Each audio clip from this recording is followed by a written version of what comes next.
Hello and welcome to all. I am going to discuss about dysentery.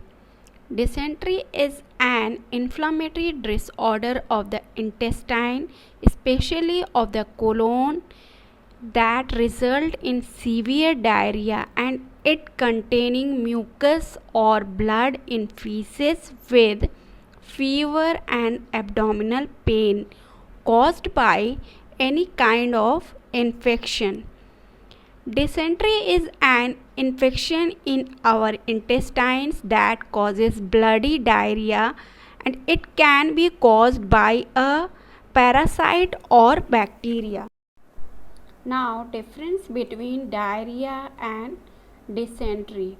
Diarrhea is a condition that involves the frequent passing of loose of watery stools, while dysentery is an intestinal inflammation, especially in the colon, that can lead to severe diarrhea with mucus or blood in the feces.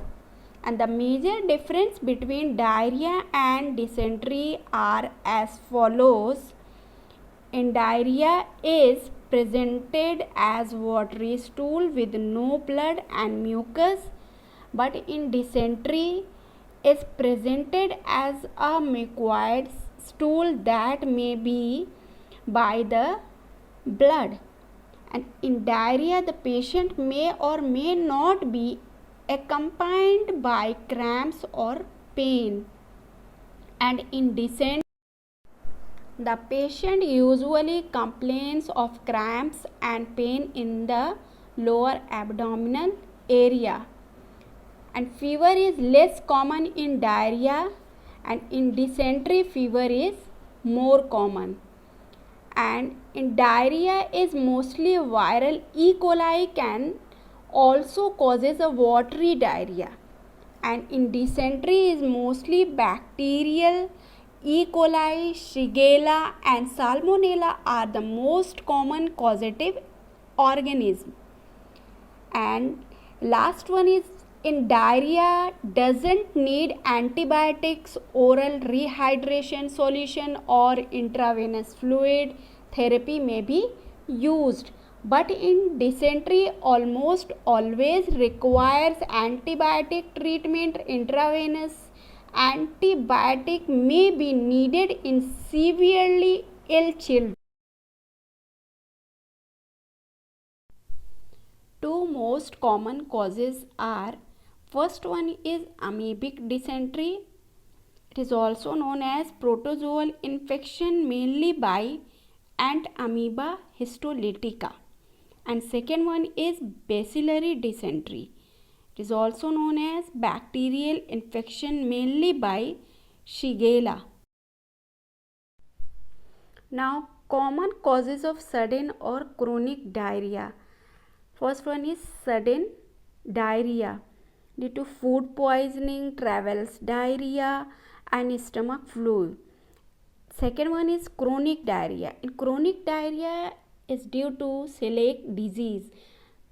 Okay, then what is celiac disease? It is an autoimmune condition that causes severe damage to the lining of the small intestine. Okay, and food intolerance or allergy. It means food intolerance can cause some of the same sign and symptoms as a food allergy. Okay, and milk, soya protein intolerance and other medications. IBS means irritable bowel syndrome or functional bowel disorder. In IBS type symptoms after suffering bacterial dysentery. More recently, IBS has been described the infection from a range of bacteria including a Salmonella and Shigella. Now, sign and symptoms of dysentery. In severe symptoms is abdominal tenderness, bloody stools, fever, and vomiting. Rarely, amoebic dysentery leads to more serious problems like liver abscesses, which is collection of pus in the liver. Symptoms include nausea, vomiting, fever. Now, mild and severe diarrhea. Stool frequency, loose liquid and color yellow or green and smell sour flavor, shape egg soup shape, and dehydration, electrolytes abnormalities, and general toxicity symptoms are not seen. Now, life cycle of dysentery. First of all, if any person cyst ingestion in contaminated food or water, then liberation of trophozoites in the colon, now invasion of intestinal wall, and then multiplication of trophozoites within colon wall, and now systemic invasion to other organs like liver, lungs, and brain, and then cyst formation in rectum and excretion in feces.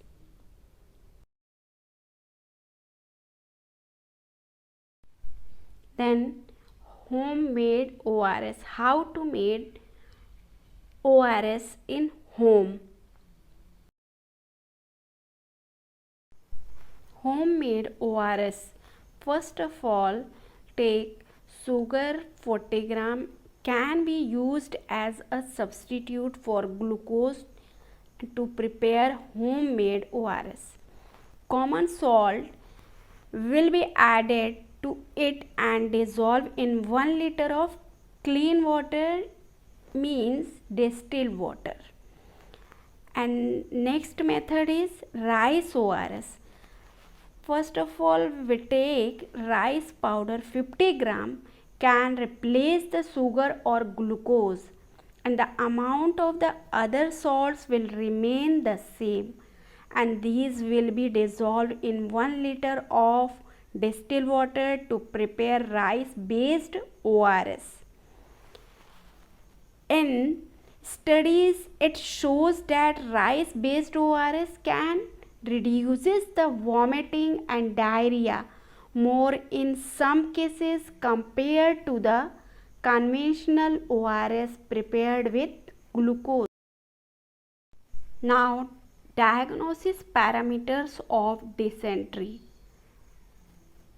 First one is stool microscopy, second one is dark field microscopy of stool for cholera, and next one is stool cultures, then next one is ELISA for rotavirus, and then next one is immunoassay.